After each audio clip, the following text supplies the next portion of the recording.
Kaeya, a trusted member and cavalry captain of the Knights of Favonius, the top candidate for grandson-in-law amongst the elders of Mondstadt, Diluc's adoptive brother, and the descendant of the Abyss Order. There's a lot to talk about Kaeya, and the short I made a while back barely touched the surface of this mysterious character. Kaeya is one of the first characters we meet when we start our journey. He is introduced as the cavalry captain of the Knights of Favonius. Kaeya was abandoned by his biological father near the Dawn Winery one stormy afternoon. Krepa's Ragnvindr found him and took him in as his adoptive son. Kaeya and Diluc grew up together as brothers. The people of Mondstadt adored them.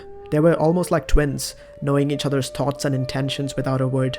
The two joined the Knights of Favonius, protecting Mondstadt in both light and dark, and their brotherly bond continued growing stronger and stronger, until one day when the convoy Diluc was escorting was attacked by Ursa the Drake.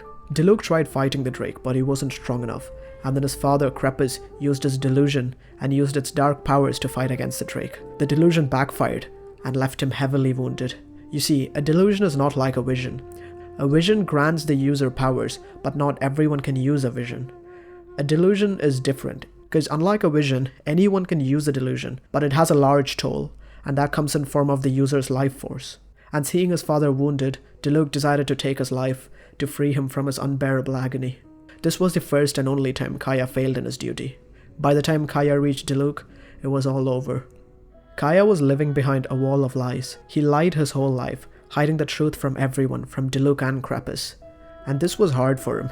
He was living with a burden of guilt. When Krepas died, he decided to tell Diluc everything, but Diluc was not in the best state of mind. When Kaeya told Diluc the truth, that he was an agent of Conria, Diluc raised his blade against his brother, and they fought.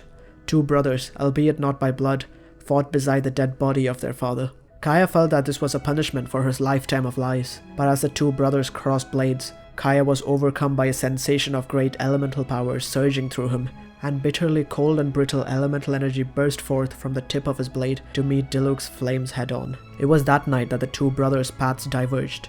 Diluc returned to the Knight's headquarters only to receive an unthinkable order from the Inspector: conceal the truth.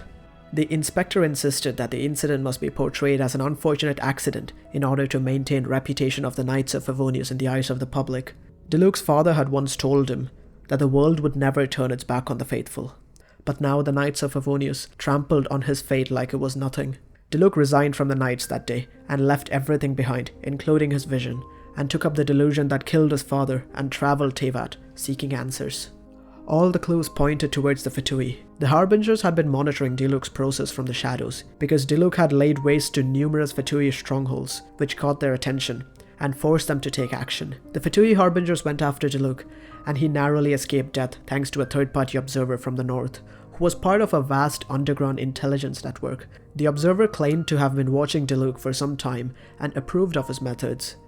After this close counter with death, Diluc decided to join the underground intelligence network. Meanwhile, Kaeya continued in the Knights of Favonius and rose up the ranks and became the cavalry captain. Upon Diluc's return, Kaeya gave him a gift, a vase with his brother's old vision inside. Though the brothers' paths may differ, they still care for each other. In the 2.8 Hidden Strife event, we can find letters Diluc and Kaeya sent to each other to protect Mondstadt, and the letters show that Diluc and Kaeya still worry about each other's safety. Following the cataclysm, Clothar Albrecht traveled to Sumeru to make a medicine that would supposedly restore Caribert, his son who had turned into a Hilichurl. He enlisted the help of the traveler's sibling, and after failing to obtain the power from the God of Wisdom, he found abyssal power from an unknown sinner. The medicine imbued with the abyssal power worked on Caribert, and Clothar became a devout follower of the Abyss. However, Caribert remained a Hilichurl, and was eventually unable to handle the power of the Abyss. Caribert eventually took off his mask, and the abyssal power became too much for him to handle, and he disappeared. After Caribert's disappearance, Clothar called Caribert the Loom of Fate, believing the absent Caribert to be free to rewrite his own fate, and then Clothar went on to found the Abyss Order. And during the Archon Quest Chapter 3 Act 6, because of Clothar's role in establishing the Abyss Order, Dainsleif calls Kaeya a descendant of the Abyss Order's founder. And Kaeya did not deny the fact. He said that the revelation confirmed some of his old suspicions. Kaeya's life has been nothing but rejection and abandonment, first by his birth father, when he left Kaeya in Mondstadt and told he was Conria's only hope. then by his adoptive father through death, and then by his sworn brother. But you know what? That's not even the worst one. The worst one, as Cryonis pointed out, was when you dropped him from your team.